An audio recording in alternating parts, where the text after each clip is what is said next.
أعوذ بالله من الشيطان الرجيم. بسم الله الرحمن الرحيم. الحمد لله رب العالمين الرحمن الرحيم مالك يوم الدين صدق الله العظيم. شروع کرتا ہوں اللہ کے نام سے جو بڑے مہربان ہیں، نہایت رحم والے ہیں. تمام تعریفیں اور تمام شکر اللہ کے لیے ہے، سارے جہانوں کا پالنے والے، بڑے مہربان اور نہایت رحم والے ہیں، روز جزا کے مالک ہیں. محترم بھائیوں، بزرگوں، کل بھی سورہ فاتحہ پر بات ہوئی. کل مجموعی طور پر پوری سورت پر نظر ڈالی گئی مختلف پہلوؤں سے. اس سورت کا انداز بیان کتنا پیارا ہے، دعا کے پہرایا جو ہے، دعا کا جو انداز ہے اس کی کیا حکمتیں ہیں. کل جو موضوعات آئے ہیں سامنے، یہ قرآن مجید کا دیباچہ ہے. جیسے ہر کتاب سے پہلے دیباچہ ہوتا ہے، پھر اس کے بعد کتاب ہوتی ہے. پھر سورہ کے فضائل پر بات ہوئی، اس کے مختلف ناموں کی تشریح ہوئی، اور پھر حدیث قدسی میں جو اس کو نماز کی سورہ کہا گیا، اس حدیث کے مطابق اس سورہ کی کیا تقسیم ہے، اس کے مضامین کی، اس کا بیان ہوا. پھر یہ پہلو بھی سامنے آیا کہ بعض اہل فکر نے جو اس پہ غور کیا کہ انسانی فطرت کی ترجمانی کرتی ہے سورہ، اس کو بھی واضح کیا گیا. اور پھر یہ نقطہ نمایاں کیا گیا کہ اس سورہ کا جو اصل بنیادی مضمون ہے وہ امت میں، انسانیت میں ہدایت کی طلب پیدا کرنا. آج انشاءاللہ شروع سے سورہ میں ایک ایک جو جملہ ہے، ایک ایک جو لفظ ہے، اس پر نظر ڈالتے، اس کو واضح کرتے ہوئے اس کی تشریح کی جائے گی. اور ساتھ ہی اس سورہ میں جو تربیتی اسباب ہیں، ایک چیز ہے باتوں کو جان لینا، صرف علم ہونا، دوسرے ہے عمل کے لیے ہم اس سے کیا پہلو اخذ کریں، اپنی تربیت کے لیے کیا سبق ہم کو ملتا ہے. تو انشاءاللہ ترتیب سے اس کے اسباق کو، عملی اسباق کو بھی واضح کیا جائے گا. اللہ تبارک و تعالی بات میں تاثیر پیدا فرمائے، اللہ ہمارے دلوں کو نرم فرمائے اور دلوں میں بات کو اتار دے، عمل کی توفیق عطا فرمائے. تو عزیز دوستو، پہلی آیت ہے الحمدللہ رب العالمین. تمام تعریفیں اور شکریہ اللہ کے لیے ہے. اس میں پہلا جو جملہ ہے، چھوٹا سا جملہ ہے، الحمدللہ، سب تعریفیں اللہ کے لیے. تو الف لام جو اس میں ہے، اس کو عربی گرامر کے حساب سے استغراق کا الف لام کہتے ہیں. یعنی جو لفظ ہے اس کے جتنے بھی معانی ہیں، اشخاص ہیں، ان سب کو گھیر لیتا ہے. الحمد یعنی تمام تعریفیں. دنیا میں جس کی بھی تعریف کی جائے، جب بھی تعریف کی جائے، اس سب کو اس الف لام نے گھیر لیا. اس لیے ترجمہ کرتے ہیں سب تعریفیں. اور حمد کے معنی جو ہیں وہ تعریف کے ہیں، لیکن تعریف کے لیے اور بہت سارے الفاظ ہیں عربی میں. حمد کا مفہوم یہ ہوتا ہے جب سامنے والا ہم پر کوئی احسان کرے، ہمارے ساتھ حسن سلوک کرے، ہمارا دل خوش کر دے، ہم کو نفع پہنچائے، تو اس کے اثر سے جواب میں جو تعریف کی جاتی ہے اس کے لیے یہ لفظ استعمال ہوتا ہے. اس لیے بہت سارے مفسرین نے اس کا ترجمہ شکر سے بھی کیا. تو دونوں مفہوم ہے اس کا، تمام تعریف، تمام شکر. کس کے لیے؟ اللہ کے لیے. یہ پہلا جملہ ہے سورہ کا. اس میں بڑی تربیت ہے، اس میں سمجھنے کی باتیں ہیں.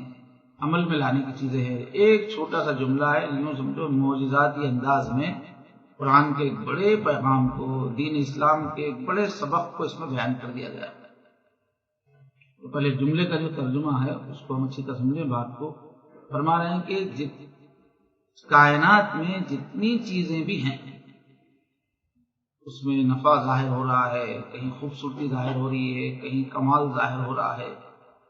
تو ان چیزوں کو دیکھ کر جب جب انسان کو اچھا لگتا ہے یا نفع ہوتا ہے تو وہ تعریف کرتا ہے، شکر ادا کرتا ہے. تو کہا جا رہا ہے کہ جتنی بھی چیزوں کی تم جب بھی تعریف کرو، اگر تم غور کرو تو تم کو یہ بات سمجھ میں آئے گی کہ اصل تعریف کے قابل تو وہ چیز نہیں ہے، اس لیے کہ کوئی چیز خود سے اپنے آپ کو بنائی ہوئی نہیں ہے. جب بھی تم کسی چیز کی تعریف کرو گے، کسی فرد کی تعریف کرو گے، کسی منظر کی تعریف کرو گے، کسی نفع کی تعریف کرو گے، تو اس بات کو سمجھو کہ وہ اصل میں اللہ کی تعریف ہے. اللہ کی تعریف اللہ کی ہونی چاہیے، اس لیے کہ ان ساری چیزوں کو، ساری کائنات کو بنانے والے ایک ہی اللہ. جب بھی کسی تصویر کی تعریف کی جائے، اتنی اچھی تصویر ہے، تو وہ تصویر تو بے جان ہے، اس نے اپنے آپ کو نہیں بنایا ہے. تو اصل تو تعریف کے قابل مصور ہے جس نے اس کو اتنا خوبصورت بنایا ہے. تو یہ جو جملہ ہے الحمدللہ، اس میں دو سبق ہیں. الحمد میں شکر کا سبق ہے اور للہ میں توحید کا سبق ہے. دن میں کتنی بار ہم سے یہ سورت پڑھوائی جاتی ہے اللہ تعالیٰ کی طرف سے. ہر نماز میں ہم سورت پڑھتے ہیں. اس طرح سے تقریباً 40 بار تو ہر مسلمان یہ سورت پڑھتا ہے، جو بھی نمازی مسلمان ہے. تو اس میں جو مضمون ہے اللہ کی نظر میں، وہ مضامین اتنے اہم ہیں کہ اللہ بندے سے 40 بار یہ مضامین اس کی زبان سے کہلوا رہے ہیں. وہ بھی کیسی کیفیت میں؟ ساری مصروفیات سے اس کو ہٹا کر مسجد کے ماحول میں اس کو لایا جاتا ہے. ایک فرشتوں کا ماحول، یکسوئی کا ماحول، پاکیزگی کا ماحول، اجتماعی ماحول، صفیں بندی ہوئی ہے. ہر طرف سے اس کے ذہن کو فارغ کر کے پھر اس کو وضو کا حکم دیا جاتا ہے. پھر نماز میں وہ باادب کھڑا ہوتا ہے، اللہ اکبر کہہ کے وہ ساری دنیا سے کٹ جاتا ہے. تو اس کیفیت میں یہ سورہ پڑھ رہا ہے روزانہ 40 بار، باوضو ہو کر، باادب ہو کر، سب سے کٹ کر یکسو ہو کے پڑھ رہا ہے. اس میں یہ جملہ بار بار الحمدللہ پڑھایا جا رہا ہے. تو اللہ کیا چاہ رہے ہیں کہ شکر کی ہماری طبیعت بن جائے. بار بار ہم یہ جو مشق کر رہے ہیں، اللہ کا شکر کرنا ہماری عادت، ہماری طبیعت بن جائے، ہمارے رگ و ریشے میں شکر کی کیفیت سما جائے. اس لیے کہ شکر کا جذبہ جب بندے میں پیدا ہوتا ہے تو اسی سے محبت کا جذبہ بھی پیدا ہوتا ہے اور اسی سے اطاعت کا جذبہ بھی پیدا ہوتا ہے. جتنا زیادہ اللہ کے شکر کی کیفیت بندے پہ ہوگی، اتنا ہی دین پہ عمل کرنے کی اس کے اندر طاقت آ جائے گی. اس کے اعمال میں محبت الہی پیدا ہو جائے گی، دوڑ دوڑ کے اطاعت کرے گا. اس وجہ سے چاہا جا رہا ہے، بار بار یہ سورت پڑھوا کر چاہا جا رہا ہے کہ شکر کے جذبے کو اپنے اندر پروان چڑھاؤ، اس کی بڑی ضرورت ہے. چنانچہ روزانہ ہم نماز کی شکل میں بھی شکر ادا کرتے ہیں. اس کے ساتھ ساتھ اللہ کے نبی صلی اللہ علیہ وسلم نے امت کو یہ تعلیم دی ہے کہ ہر نعمت پر شکر کی عادت ڈالو. اللہ کے نبی صلی اللہ علیہ وسلم نے قدم قدم پہ ہم کو جو دعائیں سکھائی ہیں، وہ سب دعائیں شکر کی تربیت ہے. جتنی مسنون دعائیں ہیں آپ دیکھیں گے کہ سب شکر سے. نیند سے جیسے ہی ہم اٹھے صبح بستر میں تو پہلا جملہ لفظ کیا نکلتا ہے؟ الحمدللہ الذی احیانا. سب تعریف، سارا شکر اللہ کے لیے جنہوں نے مجھے آج نئی زندگی دی. اس کے بعد ضرورت سے فارغ ہوتے ہیں تو الحمدللہ الذی اذھب عنی الاذی. سب تعریف، شکریہ اللہ کے لیے جنہوں نے یہ تکلیف دہ چیز مجھ سے دور کر دی. کھانا کھاتے ہیں تو کہتے ہیں الحمدللہ الذی اطعمنا وسقانا. پانی پیتے ہیں تو کہتے ہیں الحمدللہ الذی سقانی ماء عذبا فراتا. اور مستقل تعلیم یہ ہے کہ ہر جب بھی کوئی کام ہوا، جب بھی کچھ خوشی ملی تو کہو الحمدللہ. تو دیکھیے کس طرح سے دین اسلام کے اندر ہماری تربیت کا ایک نظام ہے کہ اللہ تعالی کی محبت میں ڈوب جاؤ، اس کے لیے اللہ کی نعمتوں پہ شکر کی عادت ڈالو. اگر کوئی صبح سے شام تک کی حضور پاک کی دعاؤں کو سمجھ کر پڑھے تو اس کا پورا دن اللہ کے شکر سے معمور ہو جائے گا. ایک طرف تو اللہ کے نبی نے تعلیم دی، دوسری طرف اس کی فضیلت بتائی. چنانچہ قرطبی میں حدیث ہے، اللہ کے رسول صلی اللہ علیہ وسلم نے فرمایا اگر کسی شخص کو اللہ نے دنیا کی تمام نعمتیں دے دی، اس کو سب کچھ مل گیا، اس کے بعد پھر اس نے کہا الحمدللہ، یا اللہ آپ کا شکریہ، آپ کا شکر ادا کرتا ہوں، تو فرمایا کہ اس کا الحمدللہ کہنا اتنی بڑی نعمت ہے کہ ساری دنیا کی نعمتیں جو اس کو ملی ہیں وہ چھوٹی نعمت ہے، اس کا الحمدللہ کہنا یہ اس سے بڑی نعمت ہے. اس توفیق کا بھی ساری دنیا سے قیمتی ہے ایک مرتبہ الحمدللہ کہنا. اور ایک حدیث شریف میں ارشاد نبی ہے الطہور شطر الایمان والحمدللہ تملأ المیزان وسبحان اللہ والحمدللہ تملأان ما بین السماوات والارض. مسلم شریف کی روایت ہے کتاب الطہارت میں فرماتے ہیں کہ پاکیزگی، پاک صاف رہنا آدھا ایمان ہے، اور الحمدللہ آدھی ترازو کو بھر دیتی ہے. تملأ المیزان، یہ جو ترازو ہے اعمال کی وہ الحمدللہ کہنے سے بھر جاتی ہے، اتنی بڑی نہیں کی. اور فرمایا سبحان اللہ اور الحمدللہ یہ آسمانوں اور زمین کے درمیان جتنا فاصلہ ہے اس سب کو بھر دیتے ہیں. اگر کسی کو سبحان اللہ اور الحمدللہ کہنے کی عادت ہے تو اس کا ایک بار کہنا وہ پوری کائنات کا حق ادا کر دینا، اتنا بڑا ثواب ہے اس کا.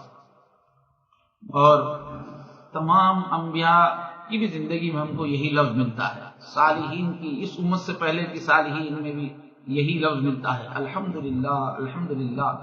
چنانچہ سورہ ابراہیم میں حضرت ابراہیم علیہ السلام کے الفاظ ہیں الحمدللہ الذی وہب لی علی الکبر اسماعیل و اسحاق. تمام تعریف شکریہ اللہ کے لیے ہے کہ بڑھاپے میں مجھے ابراہیم عطا کیا، اسحاق عطا کیا. اور ہر امت کے جو امتی جب جنت میں جائیں گے تو اللہ کا شکر ادا کریں گے الحمدللہ الذی ہدانا لہذا. تمام شکر اس اللہ کا ہے، تمام تعریف اس اللہ کی جس نے ہم کو اس کی ہدایت دی، جنت میں پہنچنے کا راستہ ہمیں بتایا. وما كنا لنهتدي لولا ان هدانا اللہ، اگر اللہ ہمیں اس جنت کے راستے کی ہدایت نہ دیتے تو ہم خود سے اس کو نہیں پا سکتے. سورہ اعراف کی آیت. بہرحال پہلا جو سبق ہم کو مل رہا ہے کہ سورہ فاتحہ روز ہم کو یہ سبق دے رہی ہے کہ دیکھو رات دن اللہ کی شکر کی کیفیت میں رہو، ہر وقت اللہ کی نعمتوں پر غور کرتے رہو، شکر ادا کرتے رہو. اس سے جو ہے ہمارے اندر اللہ کی محبت بڑھے گی، اور اللہ کی محبت بڑھے گی تو پھر دین پہ چلنے میں بھی مزہ آ جائے گا. جیسا کہ مشہور بزرگ کا شعر ہے ہر چیز کو نگاہ محبت سے دیکھ کر طوفان بحر عشق میں اب لا رہے ہیں ہم. کہ اپنے اندر جو محبت الہی کا سمندر ہے ہم اس میں طوفان کیسے لاتے ہیں؟ ہم ہر چیز میں اللہ کی محبت دیکھتے رہتے ہیں، ہر چیز میں اللہ کا احسان دیکھتے رہتے ہیں. یہ پہلا سبق ہم کو سورہ فاتحہ روزانہ یہ دے رہی ہے. اس سے دین پر چلنا آسان بھی ہو جائے گا، مزیدار بھی ہو جائے گا. دوسرا لفظ ہے للہ، تمام تعریفیں اللہ ہی کے لیے، اللہ کے لیے. تو جیسے کہ ابھی عرض کیا گیا کہ کائنات میں جہاں جہاں بھی قابل تعریف کوئی چیز نظر آ رہی ہے تو اس کے پیچھے کس کا ہاتھ ہے؟ اللہ کا ہاتھ. جتنے بھی واقعات ہو رہے ہیں، جتنے بھی نفع ظاہر ہو رہے ہیں، جتنی بھی مخلوقات ہیں، ان سب میں نفع ڈالنے والی ہستی اللہ کی، اور اللہ ہی کا ہاتھ کام کر رہا ہے. اس وجہ سے ہم کو سکھایا جا رہا ہے کہ دیکھو تمام تعریف کے مستحق اللہ ہیں. اب عام انسان، غافل انسان، وہ مختلف چیزوں کی محبتوں میں پھنس جاتا ہے. جس چیز میں نفع دیکھا اسی کی محبت میں پھنس گیا, اسی کی تعریف کے اندر کھو گیا. تو مومن کی ایک تربیت کی جا رہی ہے کہ مومن کی نگاہ ایسی نہیں ہونی چاہیے کہ ہزاروں چیزوں میں اس کی نگاہ اٹک جائے. جہاں نفع نظر آیا اس کی تعریف, جہاں عظمت نظر آئی وہاں سر جھکانا. یہ کافر کی شان ہے. مومن کی شان کیا ہے؟ وہ کثرتوں میں نہیں پھنستا, کثرتوں سے گزر کے وحدت میں پہنچ جاتا ہے. اس لیے کہ جتنی بھی مخلوقات ہیں جو بھی اپنے اثرات دکھا رہی ہیں اس کے پیچھے اللہ کا ہاتھ ہے. تو مومن کی نظر مخلوق سے گزر کر اللہ تک پہنچ جاتی ہے. اس کو علامہ اقبال نے کہا کافر کی یہ پہچان کے آفاق میں گم ہے. اطراف کی جو دنیا ہے, اطراف جو واقعات ہو رہے ہیں دیکھ کے وہ دوسری چیزوں کی تعریف میں کھو جاتا ہے, دوسری چیزوں سے ڈرنے لگتا ہے, دوسری چیزوں کے پیچھے دوڑنے لگتا ہے. تو یہ کافر کی یہ پہچان کے آفاق میں گم ہے اطراف میں. مومن کی یہ پہچان کے گم اس میں ہے آفاق. مومن یہ ہے کہ اس کے ایمان میں ہر چیز آ کے کھو جاتی ہے, اس کو ہر چیز میں اللہ ہی کی شان نظر آتی ہے, اللہ تعالیٰ ہی کا ہاتھ نظر آتا ہے. تو اس کے دل میں اللہ ہی کے لیے محبت پھوٹتی ہے. وہ ہر نفع کے جواب میں اللہ کا شکر ادا کرتا ہے, اللہ کی عبادت کرتا ہے, اللہ کے آگے سر جھکاتا ہے. اور یہ بالکل بات جو ہے عقل سے بھی سمجھ میں آنے کی ہے کہ جب ساری کائنات کے بنانے والے اللہ ہیں اور ہر چیز میں نفع انہیں کی طرف سے آ رہا ہے, کسی چیز کی اپنی ذاتی کوئی صلاحیت نہیں ہے, تو پھر شکریہ اللہ ہی کا ہونا چاہیے.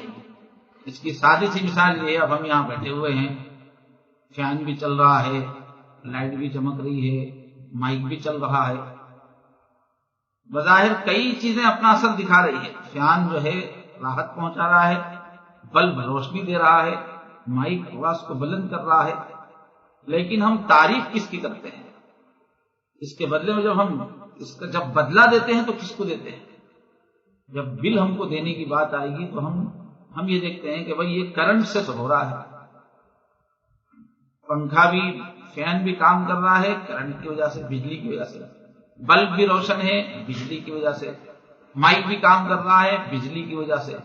تو ہم بل دینے کے لیے جاتے ہیں تو کرنٹ کا جو آفس ہے وہاں جا کے اس کو بل دیتے ہیں. کوئی بھی بلب کا بل بلب کو لے جا کے نہیں دیتا, فین کا بل لے جا کے فین کو نہیں دیتا. اس لیے معلوم ہے کہ یہ چیز خود سے نہیں کر رہی ہے. پاور جو آ رہا ہے اس کا پاور وہ کرنٹ کے آفس سے آ رہا ہے, اس محکمے کو دینا. تو یہی بات بتائی جا رہی ہے الحمدللہ اگر دنیا میں کسی چیز سے تم کو نفع مل رہا ہے تو وہ تو بے جان چیز ہے, بے تاثیر ہے. اصل تو اس کے پیچھے اللہ ہیں. اس لیے سر جھکے گا اللہ کے سامنے, زبان سے تعریف نکلے گی اللہ کے لیے. یہ مومن کی تربیت کی جا رہی ہے کہ کثرتوں میں مت پھنسوں, اور تو توحید سکھائی جا رہی ہے. دنیا کی ہر چیز کو مطلوب بنا لینا, ان کو راضی کرنے کے پیچھے پڑنا, ان کی عبادت شروع کر دینا. دنیا کی قوموں سے غلطی یہی ہوتی ہے. شیطان نے انسانوں کو پھنسا دیا. دیکھا کہ دریا سے بہت فائدہ ہو رہا ہے تو دریا کی پوجا شروع ہو گئی. سورج سے روشنی مل رہی ہے تو سورج کی پوجا شروع ہو گئی. گائے سے دودھ مل رہا ہے تو گائے کو پوجنا شروع کر دیا. مومن کو یہ سکھایا جا رہا ہے کہ نہیں, تمہاری نگاہ کثرت سے گزر کے وحدت تک پہنچ جائے. ان سب کے پیچھے ایک ہی طاقت کام کر رہی ہے. تو دو سبق ہم کو ملے, الحمد سے شکر کا سبق ملا کہ ہم شکر کی مشق کریں, للہ سے توحید کا سبق ملا کہ ہم ہر وقت اللہ کی طرف متوجہ رہیں, عبادت اللہ ہی کی کریں. اب آگے لفظ ہے رب العالمین, جہانوں کا پالنے والا. رب کا لفظ بنا ہے تربیت. تربیت کو اردو میں کہتے ہیں پرورش. عربی میں اس کے لیے اس کی تعریف ہے انشاء الشیء حالا فحالا الی حد الکمال, کہ کسی چیز کو اس کی ابتدا سے ہی ہر حال میں اس کی پرورش کرتے جانا, جب اس کی جو ضرورت ہے وہ پوری کرتے ہوئے اس چیز کو بڑھاتے جانا, پروان چڑھاتے جانا, یہاں تک کہ وہ کمال کو پہنچ جائے. چھوٹا سا بچہ جب دنیا میں آتا ہے تو کتنا بے بس رہتا ہے. ماں باپ اس کی ہر ضرورت پوری کرتے کرتے اس کو جوان ہونے تک اس کا ساتھ دیتے ہیں. تو کسی چیز کو مسلسل توجہ دینا, اس کی ضرورتوں پہ توجہ دے کر اس کو کمال تک پہنچانا۔ ایک تو ہے کسی کو اٹھا کے ہم نے 1000 روپے دے دیے، پھر کبھی پوچھ کے اس کو دیکھا نہیں، تو بہت بڑی نیکی ہے، مگر یہ عطا ہے۔ ایک ہے کسی کو ہم نے اپنے کفالت میں لے لیا۔ تو اللہ تعالیٰ کے بارے میں فرما رہے ہیں کہ ساری کائنات کو بنانے بھی والے ہیں وہ، اور بنا کے وہ پال بھی رہے ہیں۔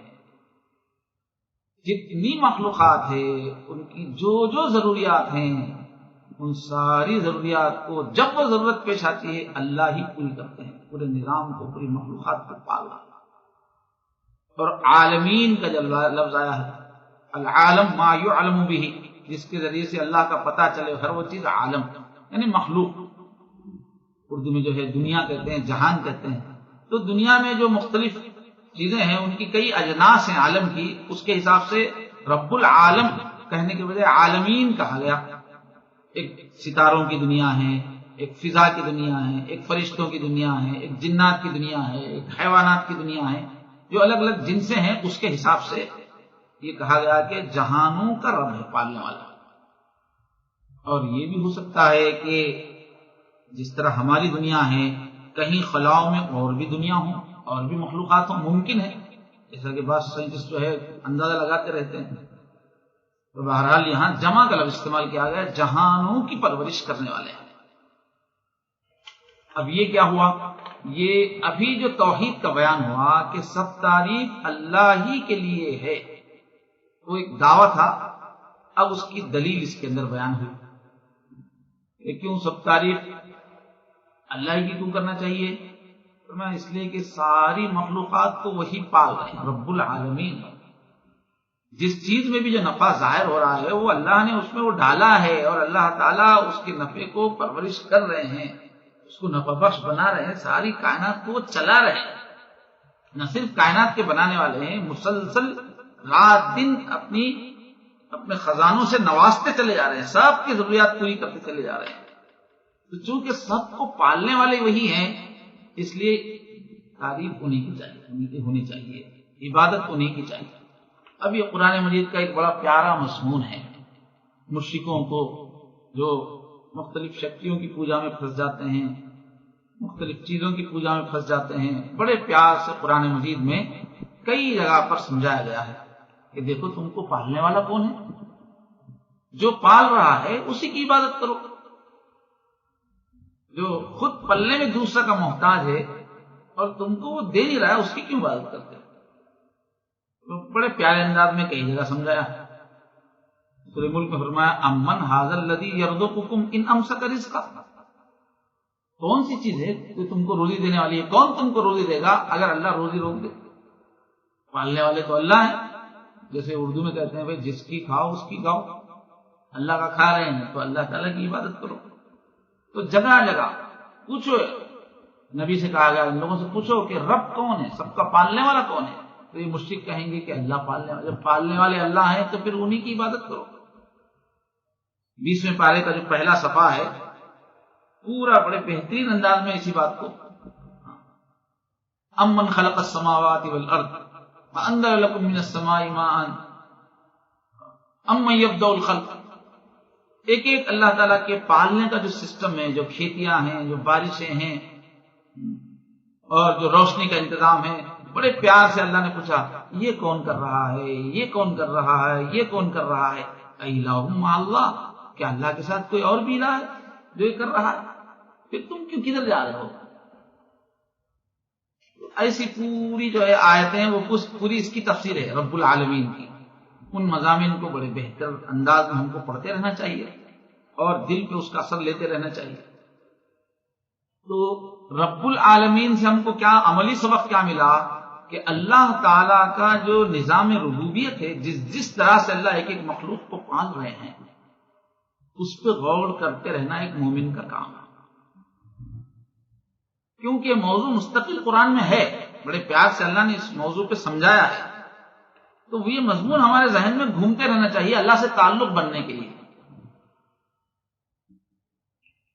چنانچہ فرمایا فَلْيَنظُرِ الْإِنسَانُ إِلَىٰ طَعَامِهِ، انسان کو چاہیے کہ اپنے کھانے پہ غور کرے۔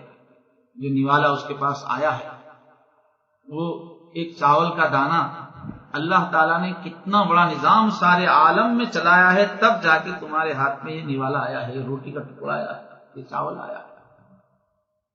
اس لیے کتنے سمندروں نے اس میں حصہ لیا ہے، سورج نے اپنی کرنیں بھیج کے بادل اٹھائے ہیں، ہواؤں نے اس میں حصہ لیا ہے، کہاں کہاں سے ہوائیں پانی لے کے آئی، زمین نے اس میں حصہ لیا ہے، کسان نے اس میں حصہ لیا ہے، بیلوں نے اس میں حصہ لیا ہے، کتنی مخلوقات نے مل کے محنت کی ہے، بادل آئے ہیں، بجلی گرجی ہے، موسم کو سازگار بنایا گیا ہے، پھر غلہ اگا ہے تو اس کو کتنے مزدور اس میں لگے ہیں، پھر وہ کھیت سے نکل کے بازار تک آیا تو اس میں کتنے کاروباری لگے ہیں، پھر پکے تمہارے گھر میں گھر کی خواتین لگی ہیں، ایک تم کو منہ تک ایک نوالا پہنچانے کے لیے کتنا بڑا نظام اللہ تعالیٰ چلا رہے ہیں۔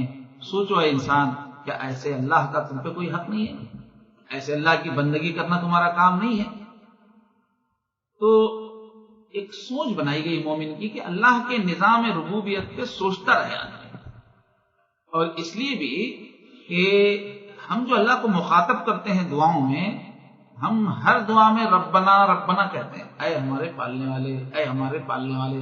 کثرت سے تعلیم ربنا کی ملتی ہے، جیسے ربنا آتنا فی الدنیا حسنہ دعا کرتے ہیں، رب اغفر وارحم، اے رب مغفرت فرما، رحم فرما۔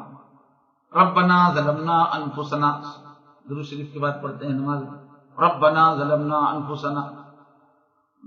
اور صبح کے اذکار میں یا رب لک الحمد۔ اور سید الاستغفار، سب سے زیادہ معافی چاہنے کے لیے جو دعا حضور نے سکھائی، اللہم انت ربی، اے اللہ آپ میرے رب ہیں۔ تو ایک مومن کی زبان پر جب بھی وہ اللہ کو مخاطب کرتا ہے تو ربنا ربنا آتا ہے، تو یہ ہماری زبان جو ہے ایک پوری مٹھاس کے ساتھ ربنا بول سکے، اور جب ہم یا رب کہہ کے اللہ کو مخاطب کریں تو ہمارا دل پورا پورا ساتھ دے۔ اس کا طریقہ کیا ہے کہ ہم زیادہ سے زیادہ اللہ کی ربوبیت کے جو مناظر ہیں ہماری زندگی میں اس کو سوچتے رہیں۔ تو اللہ پال رہے ہیں، کتنا اچھا پال رہے ہیں، وہ سبق دل میں تازہ رہے گا، تو جب بھی ربنا کہیں گے تو دل سے آواز نکلے گی۔ تو اس میں ہم کو ایک سبق مل رہا ہے، تیسرا سبق جو ملا ہے وہ ہے ہم ربوبیت پہ غور کرتے رہیں، یہ ایک بڑی عبادت ہے۔ اس کے بعد آگے کا جملہ ہے الرحمن الرحیم، بڑا مہربان ہے، نہایت رحم والا ہے۔ یہ رحم کا جو معنی ہے، محبت سے کسی کی طرف جھک جانا، اس کو سمیٹ لینا، اس کو نفع پہنچانا، اس پہ پیار آ جانا۔ تو یہ پیار، محبت، عطا، مہربانی کا مفہوم ہے رحمت کا۔ اصل میں یہ جو لفظ بنا ہے رحم سے، رحم ماں کے پیٹ میں جو بچے دانی ہوتی ہے جس میں جنین بنتا ہے اس کو رحم کہتے ہیں، اس سے یہ لفظ بنا ہے۔ تو یہ جو بچے دانی ہے اس کی صفت یہ، وہ ایسی جھلی ہوتی ہے جو اندر جو جنین ہے اس کو چمٹی بھی رہتی ہے، اس سے دور نہیں رہتی، اس کو بالکل چمٹ کے سمیٹ کے چپکی بھی ہوتی ہے۔ تو اسی سے جو ہے عربی میں کئی لفظ بنے، رحمت کا لفظ اسی سے بنا، کہ جس میں مفہوم آیا کہ جب بھی کسی پیار میں کسی کی طرف پوری توجہ دی جائے، محبت کا اظہار کیا جائے، گرم جوش محبت، اس کو سمیٹ لیا جائے، اس کے لیے لفظ استعمال ہوا۔ اسی سے اللہ تعالیٰ نے یہ لفظ استعمال فرمایا الرحمن، مبالغہ کا صیغہ ہے، وہ ذات جس میں ایسا پیار ہے، ایسا پیار ہے، اور پیار کتنا ہے، بہت ہے، مبالغہ، رحمان فعلان کے وزن پہ۔ کل عرض کیا گیا تھا کہ عربی میں یہ جو فعلان کا لفظ ہے اس میں جو صفت ہوتی ہے وہ جوش والی صفت کو بتانے کے لیے اس وزن پہ جو لفظ بناتے ہیں، رحمان، عطشان، ریان۔ تو اس پہ جتنے بھی الفاظ ہوتے ہیں اس میں مبالغے کا مفہوم رہتا ہے، جوش کا معنی رہتا ہے۔ جیسے کل عرض کیا گیا تھا، اگر آدمی بس سادہ سیدھا بھوکا ہے تو اس کو کہیں گے کہ وہ جائے، وہ بھوکا ہے، لیکن اتنی تیز بھوک لگی ہے کہ انگڑیاں قل اللہ پڑ رہی ہیں، پیٹ میں چوہے دوڑ رہے ہیں، حالت تباہ ہو رہی ہے، تو آدمی بولے گا انا جوعان، میں بھوک سے مرا جا رہا ہوں، جوعان بولے گا، انا جائع نہیں بولے گا۔ سادی سی پیاس ہے تو بولے گا انا عاطش، لیکن پیاس سے برا حال ہے، حلق جو ہے وہ کاٹے پڑ رہے حلق میں، زبان سوکھی جا رہی ہے، جان نکلی جا رہی ہے، تو بولے گا اچھا میں پیاس سے مرا جا رہا. تو جو صفت پوری جوش سے ہوتی ہے اس کے لیے اس بدن پہ بولتے ہیں. تو اللہ تعالیٰ نے اپنی رحمت کو بتانے کے لیے اس لفظ کو پسند فرمایا، بلکہ اللہ تعالیٰ کا نام ہے یہ سب سے پہلا صفاتی نام ہے. اللہ کا استعمال ہے، اس کے بعد سب سے زیادہ جو استعمال ہے رحمان کا. اور تو اللہ فرما رہے ہیں کہ میری ہستی وہ ہے کہ میرے اندر پیار پرجوش ہے. تو اللہ تعالیٰ کی ہستی ہے کہ پیار وہ چپکے بیٹھا رہنے والا نہیں ہے، وہ کروڑوں اربوں شکل میں ابلتا رہتا ہے. اللہ کا پیار ایسی پیاری ہستی ہے. ان کا پیار بہت بےتاب پیار ہے، بہت پرجوش پیار ہے اور بہت عمومیت والا پیار ہے. لیکن اسی کے ساتھ پھر فوراً لفظ استعمال ہوا الرحیم. وہی رحمت کو پھر رحیم سے بیان کیا گیا. تو رحیم کا جو وزن ہے فعیل، رحمان کا وزن تھا فعلان اور رحیم کا وزن ہے فعیل. اب عربی زبان میں اس فعیل کے وزن سے وہ الفاظ بنائے جاتے ہیں جس میں کسی صفت کا مسلسل رہنا اور ہمیشہ کے لیے رہنا بتانا ہو تب استعمال کرتا. مبالغہ بھی، کسی چیز کی کثرت بھی اس میں ہوتی ہے اور وہ چیز مستقل رہتی ہے، ہمیشہ کے لیے رہتی ہے. جیسے کل عرض کیا تھا حسین، جمیل کسی کو بولیں گے، فعیل کے وزن پہ جمیل، خوبصورت. اب یہ خوبصورتی ایک ایسی صفت ہے جو تھوڑی دیر کے لیے ظاہر نہیں ہوتی. ایک آدمی جو خوبصورت ہے وہ 1 مہینہ پہلے بھی خوبصورت رہتا ہے، 1 مہینے کے بعد بھی ہوتا ہے. بھوکا ایسا نہیں رہتا، بھوکا آدھے گھنٹے کے لیے رہے گا، 2 منٹ کے لیے رہے گا. پیاسا جو ہے وہ 2 منٹ کے لیے رہے گا. لیکن جو حسین رہے گا وہ 24 گھنٹے حسین رہے گا، سال بھر حسین رہے گا. تو جو صفت مستقل چلتی ہے اس کے لیے استعمال ہوتا ہے فعیل. تو اللہ تعالیٰ نے یہ بھی صفت استعمال کی ہے کہ میں ایسا رحم والا ہوں کہ میرا رحم مسلسل چالو رہتا ہے، میرا رحم کبھی رکتا نہیں. دنیا میں ہوتا یہ ہے کہ جو چیز بھی بہت پرجوش ہوتی ہے، پرجوش چیز کچھ دیر کے بعد پھر وہ ختم ہو جاتی ہے. غصہ جب بہت زور سے آتا ہے تو 1 گھنٹے کے بعد چلا جاتا ہے. تو جو چیز بھی جوش والی ہوتی ہے وہ ٹھہراؤ والی ہوتی ہے. تو اللہ بتا رہے ہیں کہ میرا پیار ایسا نہیں ہے، وہ کروڑوں اربوں شکل میں ابلتا بھی رہتا ہے لیکن وہ رکتا نہیں ہے، وہ چلتا رہتا ہے. محبت 2 ہے میری شان، محبت سے بھی پیار ہے، مسلسل بھی پیار ہے. اس واسطے بیچ میں واؤ بھی نہیں لگا، الرحمن والرحیم بھی نہیں فرمایا اور کا لفظ بھی استعمال نہیں کیا. ایک ساتھ الرحمن الرحیم، 2 صفتیں ایک ساتھ چل رہی ہے میرے کہ میرا پیار پرجوش بھی ہے اور مستقل بھی ہے، ہمیشہ رہنے والا بھی ہے. اور بھی پہلے پہلو ہیں اس کے اندر. فعلان کے وزن میں عمومیت بھی ہوتی ہے کہ جس کا پیار سب کے لیے عام ہے، تو اس حساب سے کہتے ہیں اللہ تعالیٰ کو رحمان. دنیا میں تو اللہ کا پیار سب کے لیے، لیکن قیامت میں جو ہے وہ اللہ تعالیٰ کی رحمت صرف نیکوں کے لیے ہوگی، وہاں بروں کے لیے وہاں پر عذاب ہے. یہ کہتے ہیں رحمان الدنیا اور رحیم الآخرہ.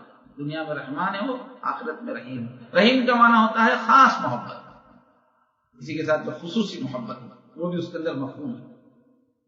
تو اللہ تعالیٰ نے دیکھو قرآن شروع ہوتے ہی اپنا جو تعارف کرایا ہے، بلکہ ہر سورے سے پہلے بسم اللہ الرحمن الرحیم وہ آیت ہے جو ہر سورت سے پہلے ہوتی ہے. تو اللہ نے اپنے نام کے ساتھ ہی اپنا تعارف پیار والا کرایا ہے کہ میں بہت پیار والا ہوں، میں ہمیشہ پیار دینے والا ہوں. سب سے پہلا صفاتی نام ہے. تو الرحمن الرحیم جو روزانہ ہم سے پڑھایا جا رہا ہے نماز میں، تو اس سے ہم کو سبق کیا مل رہا ہے کہ اللہ کی رحمت پر غور کرنے کی عادت بھی ہو. اس طرح سے اللہ تعالیٰ کا پیار ظاہر ہو رہا ہے. ایک تو پرورش ہماری ضرورت ہے، لیکن پرورش سے زیادہ اللہ تعالیٰ اور بھی خصوصی محبت کا معاملہ کر رہے ہیں ہمارے ساتھ، بہت پیار کا معاملہ کر رہے ہیں. جیسا کہ کل عرض کیا گیا، اگر ایک ہی غلہ زندگی پر کھلایا جاتا تو بھی پرورش ہو جاتی تھی، لیکن اللہ نے ہم کو قسم قسم کے غلے کھلائے. پھل کھلاتے ہیں، میوے کھلاتے ہیں، سبزیاں کھلاتے ہیں. اگر یہ آسمان ہمیشہ ایک ہی کلر کا رہتا تو بھی شاید ہم زندہ رہ سکتے تھے، لیکن زندگی بڑی بور ہو جاتی ہے. اللہ تعالیٰ کا یہ پیار ہے کہ صبح سے شام تک آسمان کتنے رنگ بدلتا ہے. صبح کو دیکھیے فجر کے ساتھ تو الگ کیفیت رہے گی، 7 بجے دیکھیے تو الگ کیفیت رہے گی، دوپہر میں دیکھیے تو الگ کیفیت رہے گی، شام میں دیکھیے تو الگ کیفیت رہے گی، راتوں میں تارے نکل جائیں گے، اور کتنا پیارا رنگ ہے اللہ نے جو ہمارے سر پہ رکھا ہے، نیلا رنگ ہے۔ اگر ہمیشہ دنیا ایک دم لال ہوتی تو کتنی حیبت ہوتی۔ تو جو چیز دی پورے پیار کے ساتھ پال رہا ہے، جسم بھی دیا ہے تو کتنا خوبصورت بنا کے دیا ہے، ایسے ہی بنایا جاتے ضرورت کی ایک سوراخ جو ہے ناک کی جگہ 2 سوراخ میں لگا کے رکھ دیتے، منہ کی جگہ 1 سوراخ، تو بھی شاید زندہ رہتے، لیکن نہیں میرا پیارا بندہ ہے، میں پیار کروں گا اس سے۔ تو ایک ایک کی ناک، نوک، پلک، ہونٹ پیار سے اللہ نے سجایا، جو دیا ہے پورے پیار کے ساتھ دیا۔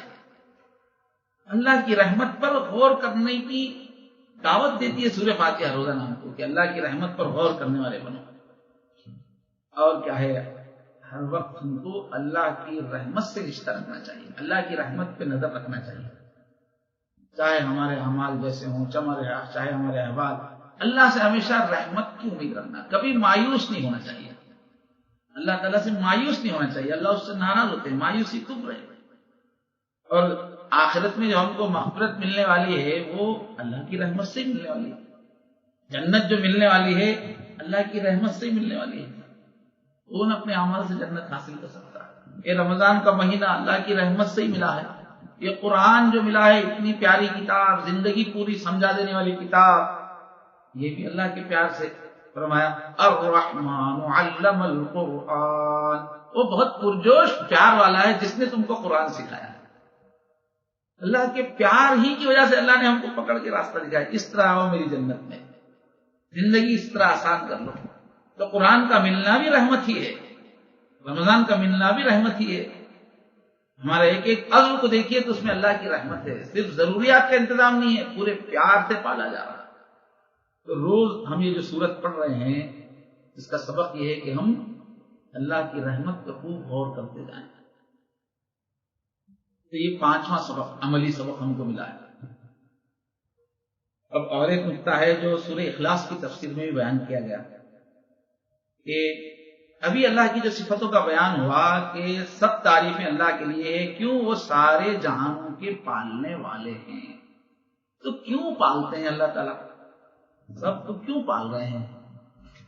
بچپن سے لے کے بوڑھے ہونے تک ایک ایک کی ضرورت پوری کر رہے ہیں۔ ایک ڈاکو ہے، لٹیرا ہے، وہ بھی کہیں جنگل میں بیمار پڑا ہوا ہے، اس کی ضرورت بھی اللہ تعالیٰ پوری کر رہے ہیں، ساری مخلوقات کی ایک ایک ضرورت پوری کر رہے ہیں۔ تو کیا وجہ ہے؟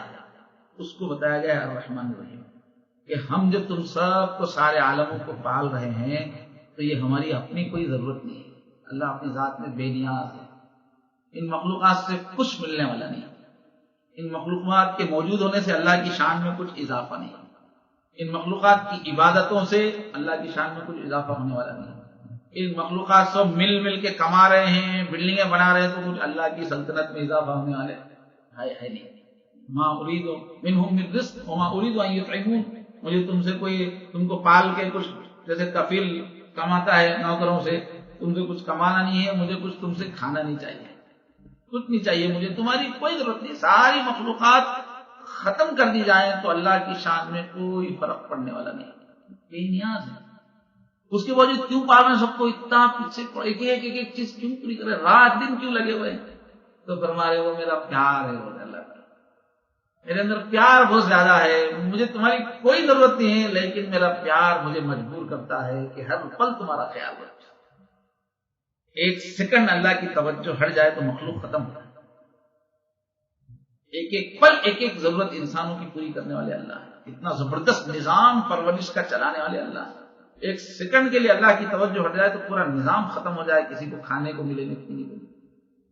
اللہ کہہ رہے ہیں کہ یہ چیز کوئی دباؤ نہیں ہے میرے اوپر، یہ میری کوئی ضرورت نہیں ہے، میری کوئی مجبوری نہیں ہے تم کو پالنا، یہ بس میرا پیار ہے، میرا پیار ہے کہ میں ہر وقت تمہاری طرف متوجہ رہتا ہوں، تمہارے ایک ایک چھوٹے چھوٹے عمل کی میں قدردانی کرتا ہوں، تمہاری ایک ایک نیکی کو سنبھال کے رکھتا ہوں، بڑا بڑا کہ ایک بڑی جنت بنا کے میں دیتا ہوں، تو مجھے کچھ تم لوگوں کی ضرورت نہیں ہے، مجھے پیار ہے، تم کو بہت میرا پیار کرتا ہے، بہت پرجوش پیار ہے، کبھی تھمنے والا پیار نہیں ہے، مسلسل لگا رہنے والا پیار ہے، میری صفت رحمت ہے۔ سورہ اخلاص میں بتایا گیا نا، قل هو اللہ احد اللہ الصمد. احد اور صمد کو جب جوڑ کے آدمی غور کرتا ہے تو اللہ کی محبت کا غلبہ ہوتا ہے اور دل سے ہر دوسرے کی محبت ختم ہو کے اخلاص پیدا ہوتا ہے. کہ احد بے نیاز ذات ہے، یکتا ہے، بے مثل ہے، کسی کی ضرورت نہیں ہے.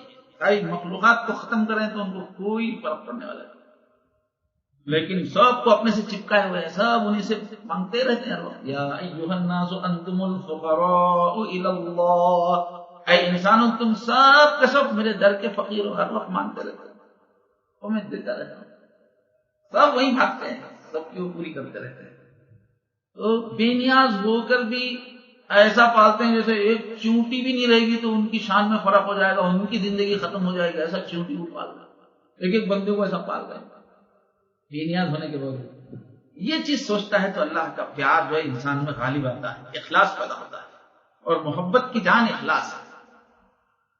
ایک ہی کو محبوب بنا کر سب سے دل توڑ کے اسی میں دل لگانا، یہی محبت ہے. اللہ کی محبت کا اخلاص پیدا ہوتا ہے. یہ نظام رحمت پر غور کرنے سے کہ میں صرف اپنے پیار کی وجہ سے پال رہا ہوں تم کو، باقی مجھے کوئی ضرورت نہیں. یہاں ایک موضوع ہے آج کل کے دور میں سمجھنے کے لیے کہ یہ اسلام پر ریسرچ کرنے والے لکھنے والے جو یورپ کے لوگ ہوتے تھے ان کو مستشرق کہتے ہیں کہ اپنی پوری زندگی وہ مشرقی دنیا کے علوم پہ ریسرچ کرنے میں لگاتے ہیں. ان لوگوں نے، بعض لوگوں نے الزام لگایا اسلام پر، یا ان کے ہی دیکھا دیکھی آریہ سماجی جو ہندوستان میں ہوتے تھے، آریہ سماجی بڑے کٹر ہوتے تھے، تو انہوں نے اسلام پر، قرآن پر یہ الزام لگایا ہے کہ بھائی قرآن کو پڑھا جاتا ہے تو اللہ تعالیٰ کا ذکر ایسا لکھتا کہ خوف ہونے لگتا ہے. خوف پہ بہت زور ہے، تقویٰ تقویٰ، ڈر کے رہو، اتقوا اللہ اتقوا اللہ. اور جگہ جگہ حشر کے میدان کی تکلیفیں، جہنم کی تکلیفیں، بار بار جہنم کا تذکرہ. اسلام کے اوپر تو ایسا خدا پیش کرتا ہے جو خوفناک ہے. اور ہمارے مذہبوں کے اندر اب عیسائی کیا کہتے ہیں، لو از گاڈ، کہ اللہ ہے ہی محبت. تو ہمارے پاس خدا کا جو تصور ہے وہ بہت محبت والا ہے، اور اسلام میں جو ہے تصور وہ جو ہے خوفناک ہے خدا. تو یہ قرآن مجید پہ ایک بہتان ہے، اسلام پہ ایک بہتان ہے. اس لیے کہ یہاں دیکھیے قرآن مجید جہاں شروع ہو رہا ہے، پہلا لفظ جہاں سے شروع ہو رہا ہے، اللہ جو تعارف کرا رہے ہیں، وہاں کہاں خوف کی بات ہے؟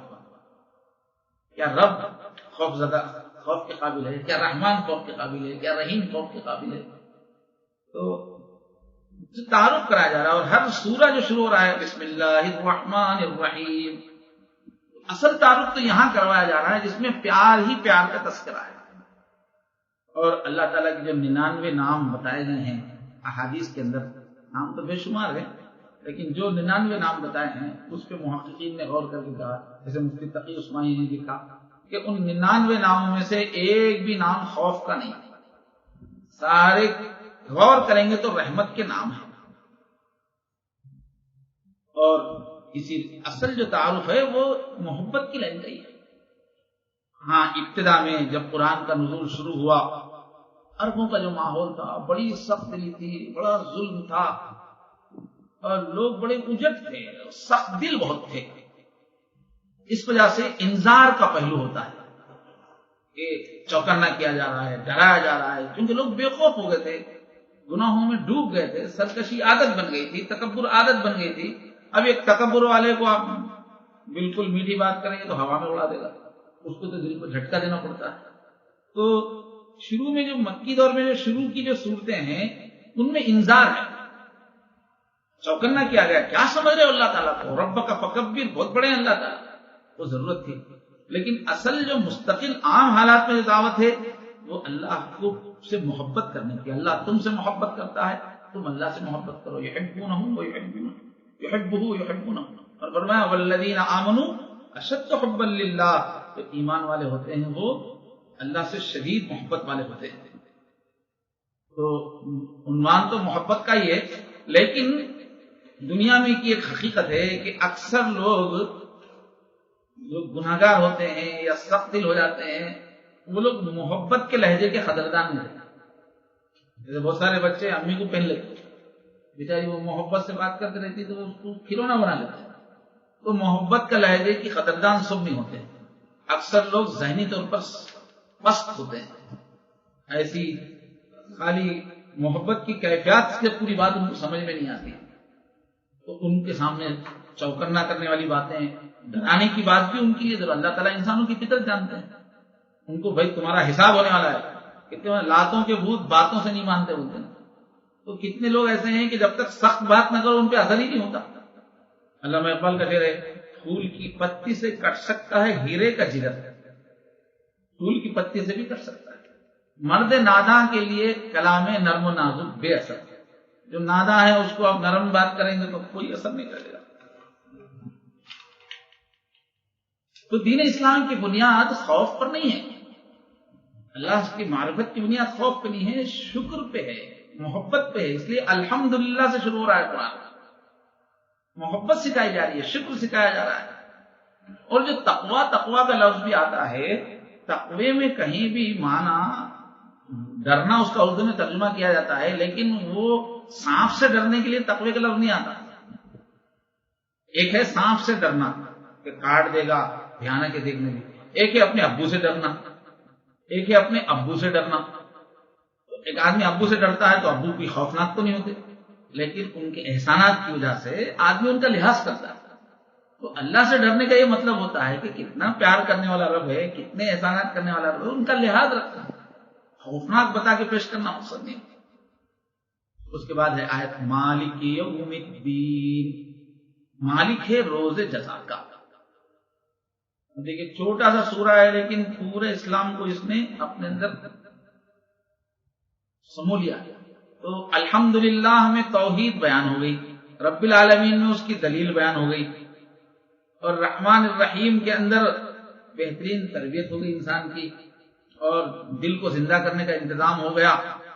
اب جو ہے آخرت کا ذکر آ گیا کہ ایک دن جزا کا آنے والا ہے. یہاں تو تمہارے اعمال کا کوئی بدلہ ظاہر نہیں ہو رہا ہے، اچھا کرو یا برا کرو. ایک دن آنے والا ہے جب اعمال کا بدلہ سامنے آئے گا. اس دن اللہ ہی کی چلے گی، اللہ ہی فیصلہ کرنے والے ہیں. تو یہ آخرت کا تذکرہ آ گیا. اور یاد رکھیے، کوئی اللہ کو مانتا ہے لیکن لوٹ کے اس کے پاس جانا ہے، اس کو حساب دینا ہے، اس کا واضح تصور نہیں ہے تو وہ اللہ کو ماننا بیکار ہو جاتا ہے. اللہ کو مان کے بھی وہ گناہ کرتے، اللہ کو مان کے بھی عیاشی کرے گا، اللہ کو مان کے بھی بیکار کے کام کرے گا. جب تک اللہ کو ماننے کے ساتھ ایمان باللہ کے ساتھ ایمان بالآخرت نہ ہو، اس وقت تک انسانوں کو کوئی فائدہ نہیں. ایسا اللہ جو حساب لینے والا ہی نہیں ہے، پوچھنے والا ہی نہیں ہے، بس صرف لاڑ کرو، ناچو، رقص کرو، ایسا اس کو خوش کر لو. ایسا اللہ جو اس سے زندگی میں فرق نہیں آنے والا. اللہ تعالیٰ کی ذات کامل ہے، تو فرمایا وہ حساب لینے والے ہیں. تو آخرت کو ماننے سے ہی اللہ کو ماننے کا اثر. آج دنیا میں کتنی قومیں ہیں بولتے ہم اللہ کو مانتے ہیں، کتنے لوگ ہیں بڑے بڑے غلطیاں کرتے ہیں، اللہ کو مانتے ہیں، مگر آخرت کا دھیان نہیں. پلٹ کے وہاں جانا ہے اور اس اللہ کے سامنے حساب دینا ہے. ان کا ایک معیار ہے، اسٹینڈرڈ ہے، تب جا کے اللہ کو ماننے کا اثر ہوگا. مالک کیا ہے؟ اس کے معنی آتے ہیں یوم الدین، بدلے کا دن. دین جو ہے ایک تو دین اسلام، طریقے کو بھی دین کہتے ہیں، زندگی گزارنے کے طریقے کو بھی دین کہتے ہیں، اسی لحاظ سے دین اسلام کہا جاتا ہے اسلام. اور بدلہ اعمال کے بدلے کو بھی دین کہتے ہیں. تو یہاں وہی معنی ہے کہ بدلے کے دن کا مالک ہے، جس دن بدلہ نکلے گا. ہم پوری کائنات پہ غور کرتے ہیں، جیسے کل بھی عرض کیا گیا تھا، تو کیسے اللہ کا ہمارے سامنے ایک نمونہ سامنے آتا ہے کہ وہ بہت دنیا میں نعمتیں تو لٹا رہا ہے، لیکن ایک ڈسپلن بھی کائنات میں نظر آتا ہے، ایک کنٹرول نظر آتا ہے، ایک بیلنس نظر آتا ہے. اگر وہ کنٹرول والا نہ ہو، سختی سے پکڑ کرنے والا نہ ہو تو یہ نظام بکھر جائے گا. تو اللہ کے اندر یہ حساب لینے کی صفت ہونا ضروری ہے، آخرت ہونا ضروری ہے. اچھا، ایک طرف تو ایسا ہم کو سمجھ میں آتا ہے کہ اللہ تعالیٰ کو عدل والا ہونا چاہیے، حساب لینے والا ہونا چاہیے. لیکن دنیا میں ہم جو دیکھ رہے ہیں انسانوں کے درمیان، تو یہاں عدل نظر نہیں آتا. کوئی چوری کر رہا ہے ترقی کر رہا ہے، ڈاکے مار رہا ہے ترقی کر رہا ہے، ہر طرح کی دھاندلیاں کر رہا ہے، اس کو عزت مل رہی ہے. دوسرا آدمی بڑا شریف ہے، کوئی غلطی نہیں کرتا، وہ غریبی کی زندگی گزار رہا ہے، اس کی دنیا میں کوڑی کی عزت نہیں ہے، اس کو کوئی بدلہ نہیں مل رہا ہے، زندگی پوری وہ گزار دیتا ہے اچھائی پہ اور اس کو کوئی ترقی نہیں ہوتی ہے۔ لوگوں کے جو اعمال ہے اس کے حساب سے نہیں ہے، انصاف نظر نہیں آتا۔ اور دوسری طرف ہمارا جو نیچر ہے، جو جیسا ہی بنا ہوا ہے، ہمارا نیچر کہتا ہے انسان کا کہ انصاف ہونا چاہیے، اچھے کو اچھا بدلہ ملنا چاہیے، برے کو برا بدلہ ملنا چاہیے، لیکن دنیا میں یہ ہو نہیں رہا ہے۔ ملتا بھی ہے بدلہ تو کسی کو اچھائی کا تھوڑا ملتا ہے، کسی کو سزا بھی ملتی ہے تو تھوڑی سی ملتی ہے۔ پوری ایک آدمی نے جو ہے 1000 کو بری طرح سے مار دیا، ستا کے مارا، تکلیف دے کے، اب اس کو سزا دیں گے تو ایک کی سزا میں مر جائے گا، اس دنیا میں دینا ممکن ہی نہیں۔ تو قرآن میں اس کا جواب یہ ہے کہ اللہ عادل ہے، اللہ انصاف والے ہیں، اللہ توازن والے ہیں، لیکن اس دنیا کو اللہ تعالیٰ نے عدل کے لیے نہیں بنایا۔ یہ دنیا اعمال کے بدلے کے ظاہر ہونے کی دنیا نہیں ہے، اعمال کے بدلہ ظاہر ہونے کی دنیا دوسری، ایک دن وہ آنے والا ہے۔ یہ ایک کام کا موقع دیا جا رہا ہے، ابھی دنیا یہاں پر ختم نہیں ہو رہی ہے۔ یہ عمل کی جگہ ہے اور امتحان کی جگہ ہے۔ خلق الموت والحیات لیبلوکم ایکم احسن عملا، موت اور زندگی کو اس لیے پیدا کیا ہے تاکہ تم کو آزما کر دیکھے کون اچھے عمل کرتا ہے۔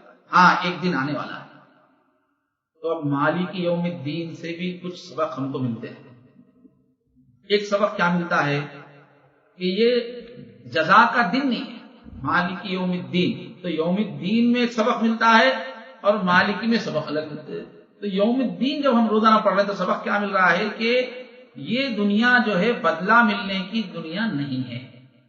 اس وجہ سے دنیا میں اگر کسی کو خوب عزتیں مل رہی ہیں تو ہم یہ نہ سمجھیں کہ وہ خوش قسمت ہے، اللہ اس سے راضی ہے۔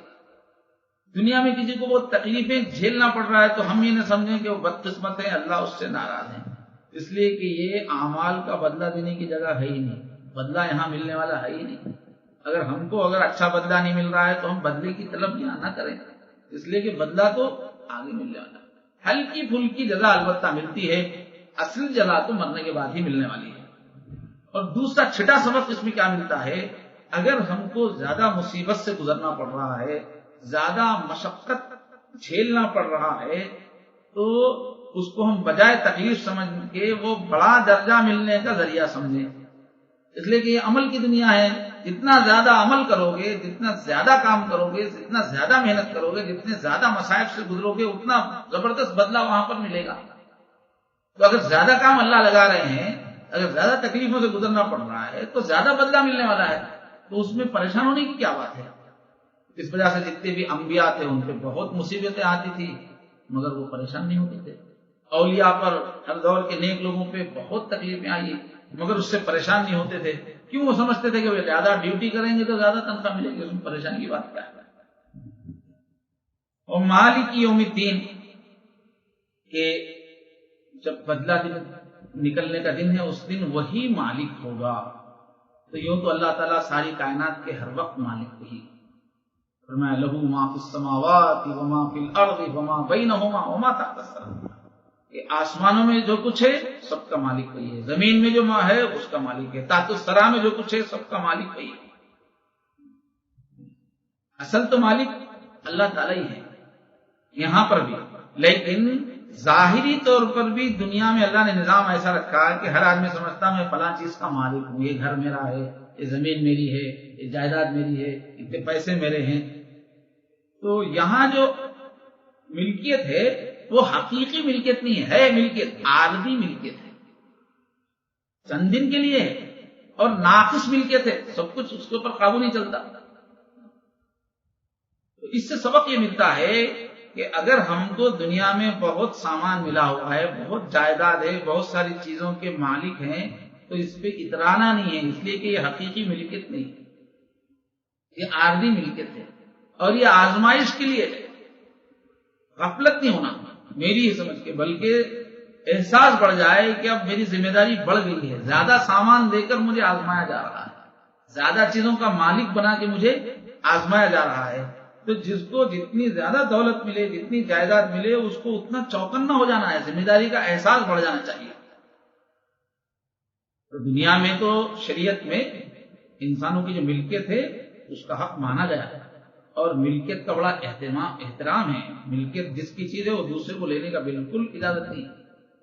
اور اسی وجہ سے کوئی دوسرے کی چیز لے لیتا ہے تو اس کا ہاتھ کاٹ دیا جاتا ہے. جب ایک حد تک اس کی قیمت ہوتی ہے تو ہاتھ کاٹا جا رہا ہے کہ فلاں کی چیز تم نے کیوں لی. تو ملکیت کا ہے دنیا میں اس کا احترام ہے، مگر وہ عارضی ہے، دھوکے کی ہے، نمائشی ہے اور آزمائشی ہے. لیکن ایک دن ایسا آنے والا ہے قیامت کا کہ اس دن یہ ملکیت بھی سب کی ختم ہو جائے گی. کوئی کسی کا کوئی یہ نہیں کہے گا یہ میرا گھر. یہ بھی سبق عمل کا جو ہے، یہ 8واں سبق یہ ہے کہ قرآن مجید میں میدین پڑھ رہے ہیں تو یہ بھی سبق عمل کا جو ہے، یہ 8واں سبق یہ ہے کہ قرآن مجید میں میدان حشر کی جو تفصیلات ہے اس کو ہم بار بار پڑھیں، بار بار سنیں. اسی لیے اس کا بیان بھی کیا گیا ہے، ہمارے اس کو نصاب میں بھی رکھنا ہے. اور ایسے ہی مالک یوم الدین، ایک دن حساب دینا ہے. اس سے عملی سبق یہ ملتا ہے کہ روزانہ ہم اپنا جائزہ لیں. وَلْتَنْظُرْ نَفْسٌ مَا قَدَّمَتْ لِغَدٍ، اے ایمان والو کل کے لیے کیا بھیجا ہے اس کا جائزہ. تو روزانہ رات میں سونے سے پہلے آدمی محاسبہ کرے جب روز یہ سبق پڑھایا جا رہا ہے.